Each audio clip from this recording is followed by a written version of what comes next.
What's going on, guys? So today I'm going to be showing you my top 5 art books, and these are in regards to artistic technique and theory.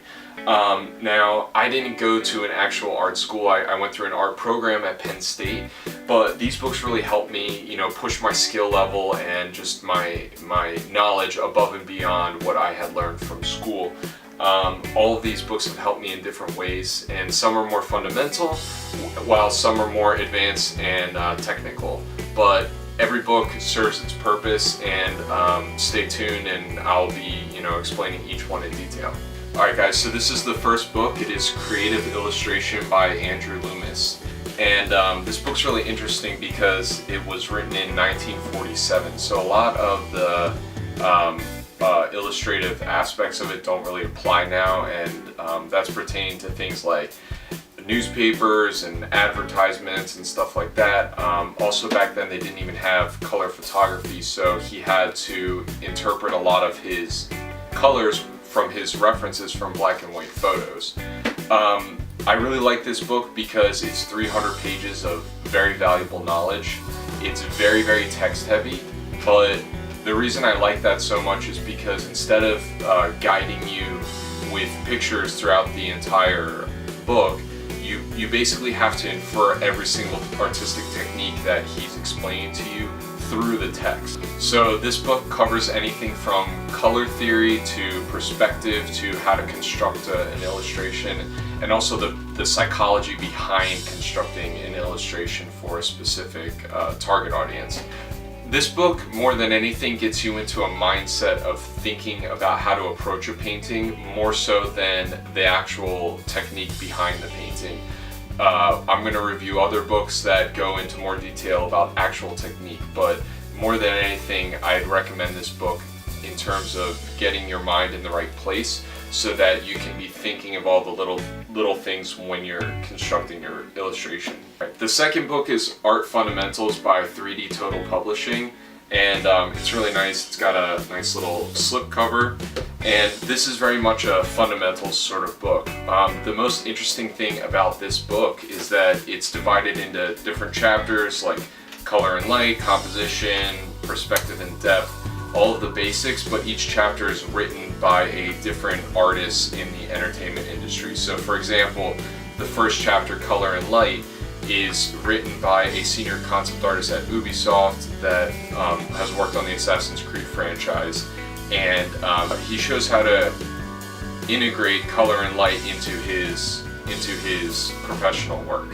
This book contains a lot of practical knowledge for people working in the industry and how to adapt these fundamentals to their professional work. This book, if you're looking to get into the entertainment industry, is a very good first art book if you don't have a lot in your collection. It's very picture heavy and very easy to digest. There's also arrows and diagrams showing how light reacts to different objects, and it's just very easy to pick up, read through, and understand. The third book is Color and Light by James Gurney, and this is definitely a must-have for any artist. It contains a lot of advanced artistic knowledge, but what's interesting about it is because it's aided by visuals throughout the way, it's very easy to understand what's going on. So he goes into the science behind how light falls and reflects and affects different kinds of surfaces, how shadows are laid and how shadows are created, and also different kinds of color palettes and why they work together.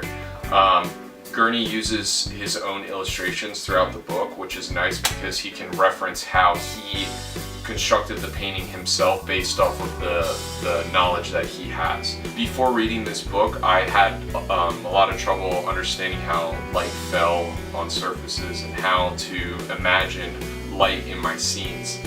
This book is very scientifically based, and because I feel like I have more of an analytical sort of mind, it really helped me personally to understand how the light worked and integrate that into my own paintings, even when not looking at reference. Alright, the fourth book is Anatomy for the Artist by Sarah Simblett. And this book is really great. It's basically Grey's Anatomy for the artist, you know, the anatomy textbook that medical students read. This is also a very, very scientific book, but what's really neat about this one is it's got transparency overlays that lay over the top of the actual photographs of humans, showing the muscles and the skeletal structure. It goes into depth describing all of the bones in the body and all of the muscle groups and how the body parts are put together and stuff like that. More than anything, this is a reference book as opposed to a how-to sort of book.